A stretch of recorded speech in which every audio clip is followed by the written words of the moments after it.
o'clock, the Nets in Brooklyn with an interconference matchup at the Barclays Center. You've got a chance now for our starting lineups from point guard to center. This game should be a good one. And breaking the game down, guys, let's take a look here at Shake and Bake. Well, with him, what immediately comes to mind is the long-range shooting. I mean, he can knock down shots from anywhere, and of course, that forces the defense to locate him at all times. You know what? He's like a tank when he's coming down the lane. Lay into him as hard as you can. You're not going to be able to knock him off balance.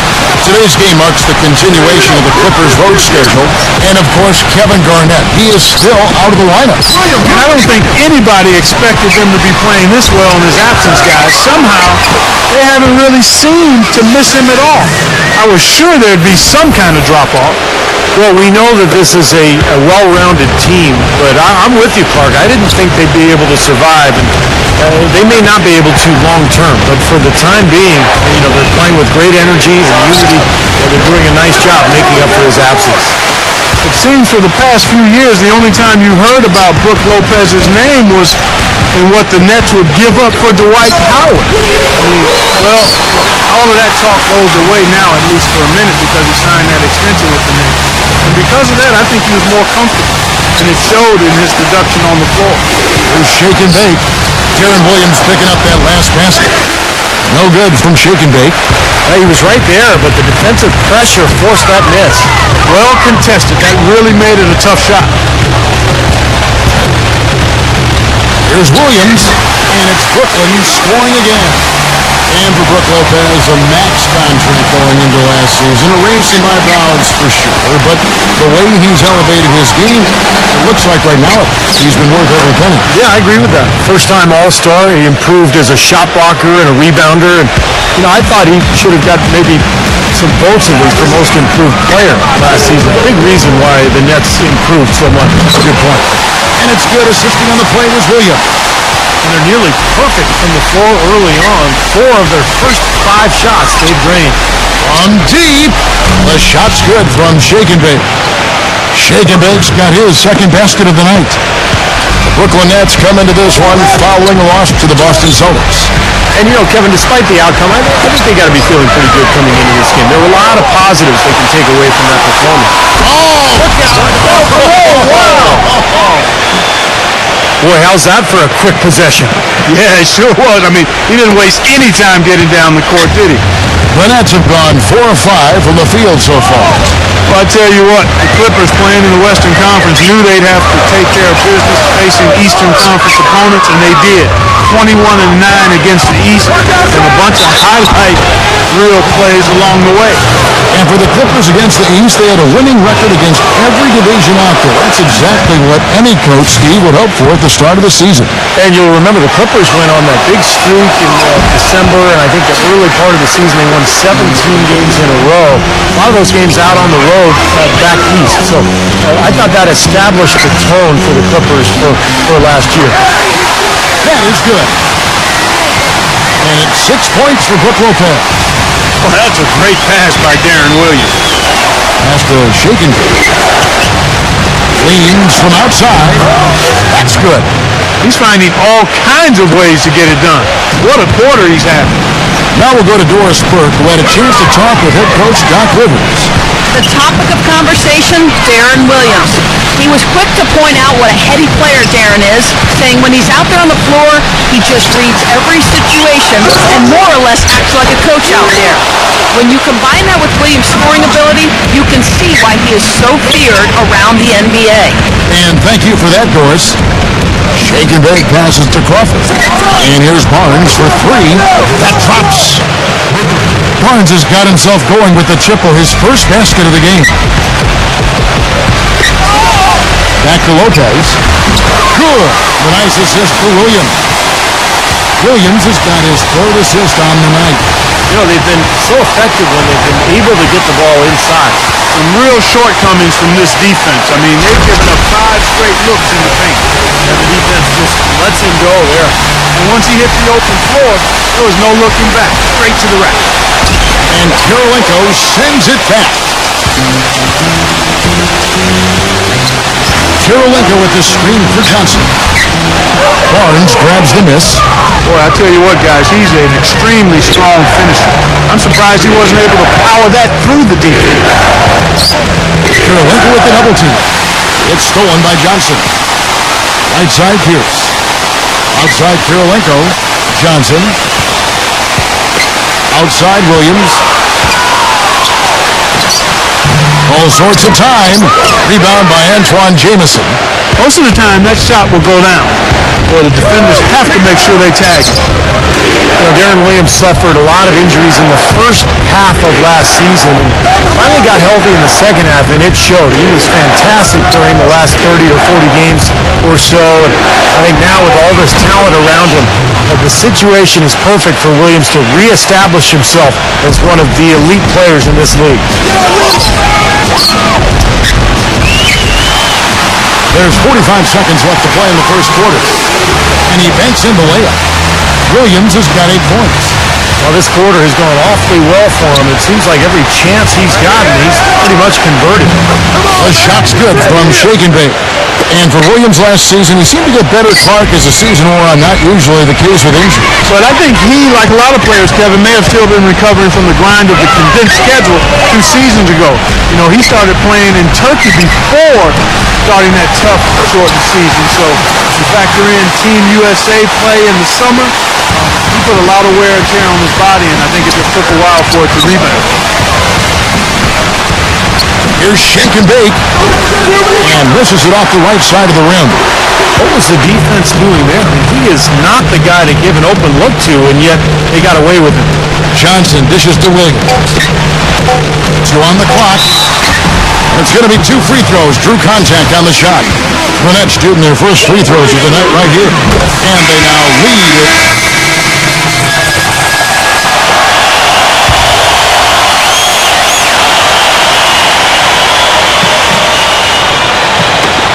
44 seconds left in the first half. Pierce kicks to Lopez. And he can't bank that one in. The Los Angeles Clippers come into this one following a loss to Boston. So for the Clippers right now, Crawford and Barnes filling out the wing. Griffin is out there with Antoine Jamison, and it's Shake and Bake in at the point. It's Williams with the drive. Open shot, Lopez. Good, and it's Williams who picks up the assist. 12 points for Brook Lopez. Boy, he really used his height there. He sure did, Steve. I mean, a nice touch on that shot. Jamison the pass to Shake and Bake. Back to Jamison. From past the arc. And again, it's the Clippers from deep. And so it's Brooklyn with it. Last time they met was in Los Angeles, where they beat the Clippers. Buzzer, knock it down! Right! Now, presented by Sprint. Welcome to the halftime report for this the Sprint halftime report, presented by Sprint. And welcome back to New York City as we look at an enchanting view of Lady Liberty. You know, the new home for the Nets last season, as they moved over from New Jersey to Brooklyn, they must have loved their new digs because they were fantastic in front of this Brooklyn crowd last season. 26 and 15 here. Third quarter action getting rolling right now, brought to you by Gatorade, all fueled up and ready to go. Here's who's on the floor. And Brooklyn looking who they've got on the perimeter, the all-star trio of Williams, Johnson, and Pierce. Andre Kirilenko is out there with Brook Lopez. Let's go now to the sideline and catch up with Doris Burke. Hey, Doris. Gentlemen, for Brook Lopez, a first-time All-Star last season, the offense had always been there, but it was his focus on defense and rebounding that has made the difference. Lopez admitted that he'd gotten lazy in the past, but the coaching staff started tracking his efforts, not just rebounds, but also attempted rebounds. And he said that helped him make him conscious of it.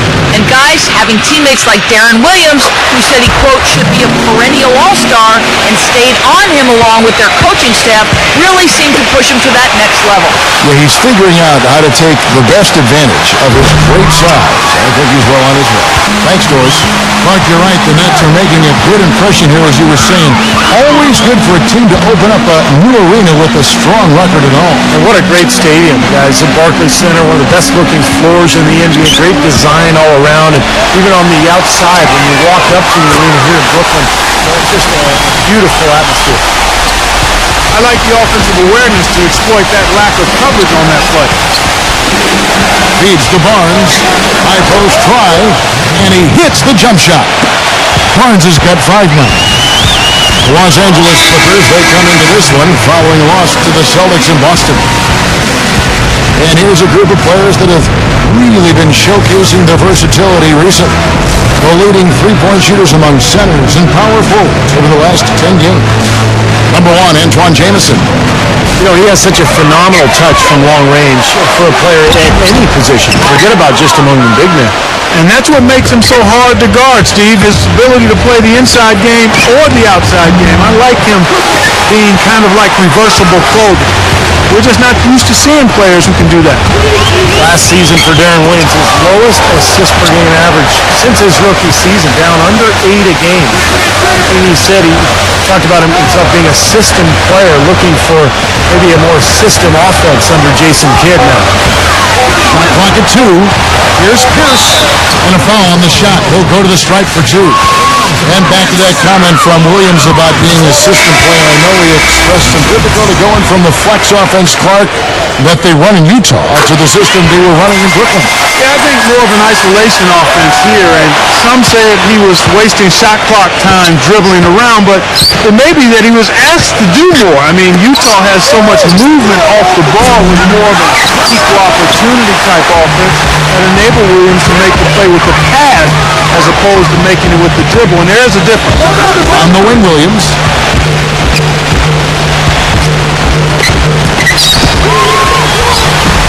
And that misses. That would have put him up. For Los Angeles, they've gone 2 of 5 shooting here in the third quarter. Here's Griffin. And a foul called on the shot. Got him on the way up that time, so he'll shoot 2 right here.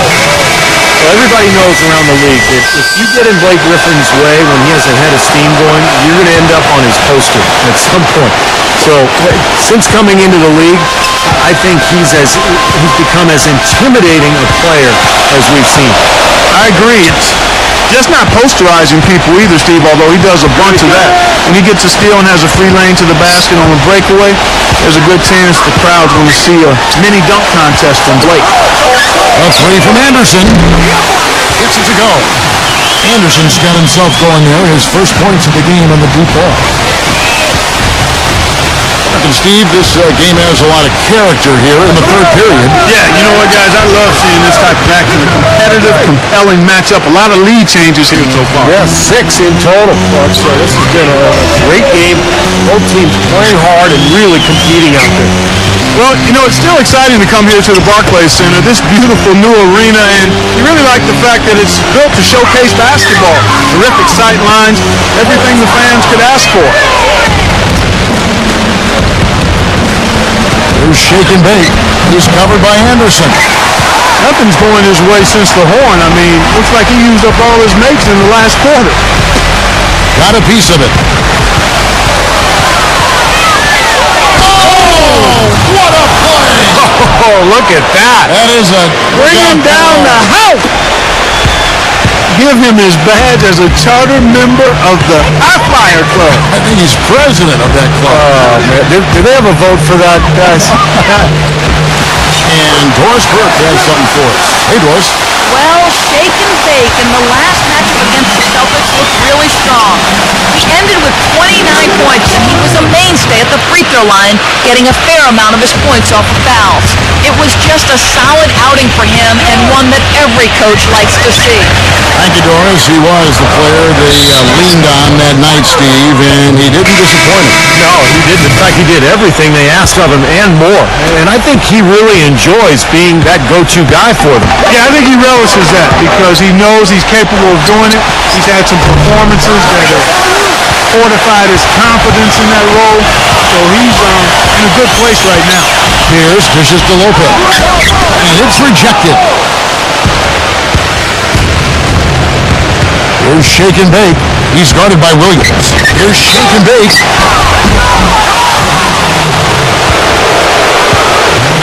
And some stats here, guys. The scoring breakdown for Los Angeles. These long-range shots look like layups out there, guys. Another thing they've done tonight is work the ball into the paint for plenty of those close-range points. You got to have those. Jamal Crawford, he's checked in for J.J. Redick. You know, you go through the regular season, guys, and set all sorts of records for your franchise and wins and winning streaks and all that. You win your division for the first time ever, your first 50-win season, and what do you get for it? Bounced in the first round of the playoffs. It's still progress, though, and I think the Clippers will use that for motivation this season. And Shake and Bake picks up the foul. That's his first foul. Lopez kicks to Pierce. Back to Lopez. He dishes it to Williams. 5 on the clock. Smooth as silk on the finger roll. Williams has got 17 now. Mark, as you said, the Clippers got up 2-zip on the Grizzlies, but all of a sudden it came to a crashing halt. As Steve, they dropped 4 consecutive games, and just like that, we're out of the postseason. Yeah, injuries played a part. Blake Griffin sprained his ankle, but I think the Clippers were exposed a little bit too. They're limited offensively on the front line, maybe not quite enough shooting, but that's why they made the moves in the offseason, and they're looking to pick up and make some improvement in that regard. Back to Kirilenko. And he drops in the layup off the glass. Just 4 seconds left in the third quarter of the game. Shake and bake. And the release was before the buzzer, but it's off target. And that does it for the third quarter. Coming up this Saturday night, December 14th, the Los Angeles Clippers take on John Wall and the Washington. Thanks for joining us again as we get set for the fourth quarter. A terrific game so far. Setting the floor for the Clippers. Shake and Bake in at point guard. J.J. Redick is out there with Barnes. Then there's Griffin, and it's Crawford at the 2. No good from Shake and Bake. You've got to like what they've been doing down there in the low post, Clark. I do. I love it. Their rebounding has been outstanding. So important in a tight game. Williams passes to Lopez. The Nets working the ball around now. Outside Kirilenko. Just 4 to shoot. From deep three-point range. Offensive rebound.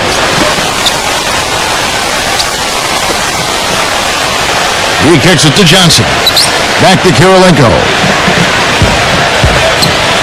And it's Johnson penetrating. Lopez covered by Barnes. Lopez dishes to Williams. Blocked.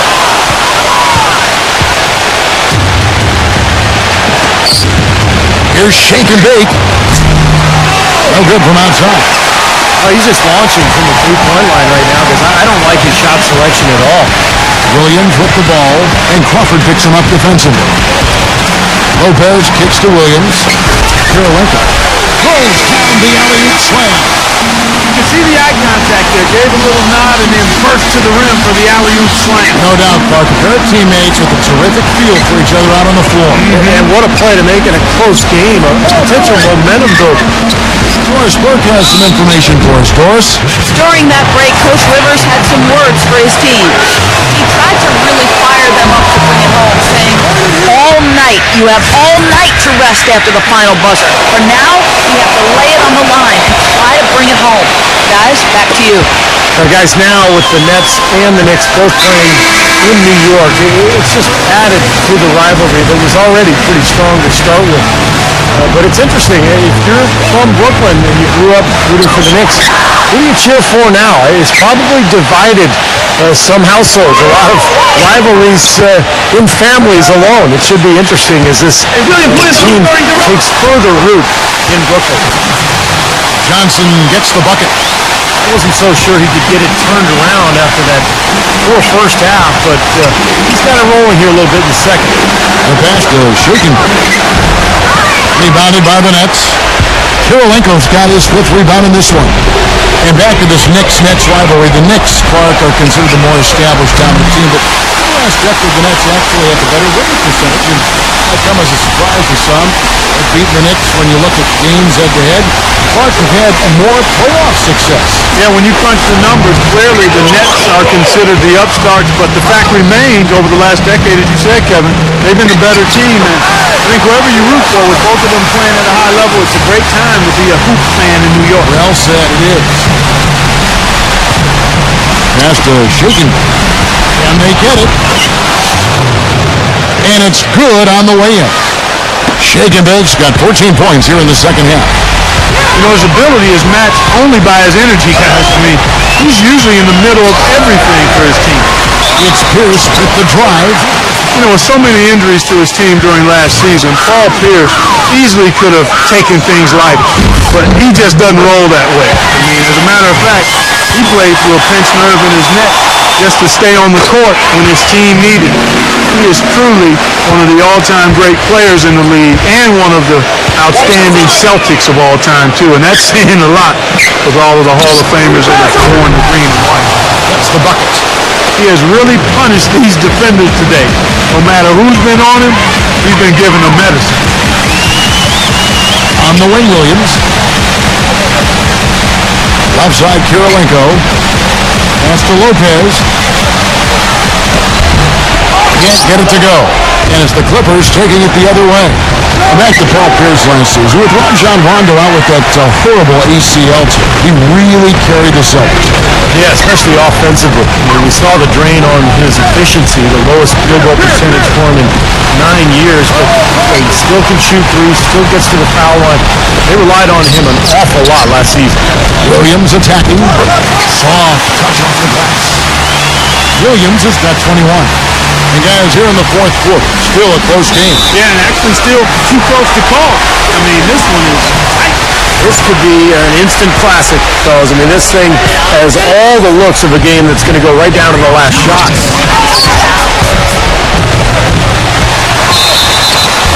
And so he caused the foul on the shot, a trip to the line to shoot two. Well, Williams has been great. He's got 21 points and 6 assists. Tell you what, this guy is just an unstoppable force, guys. There's been nothing they can do to stop him. Well, a semi-productive trip to the line in the end, but we'll see how costly that miss is. Griffin's shot is good. Every once in a while, he'll show us some pretty good moves around the hoop. Here's Williams.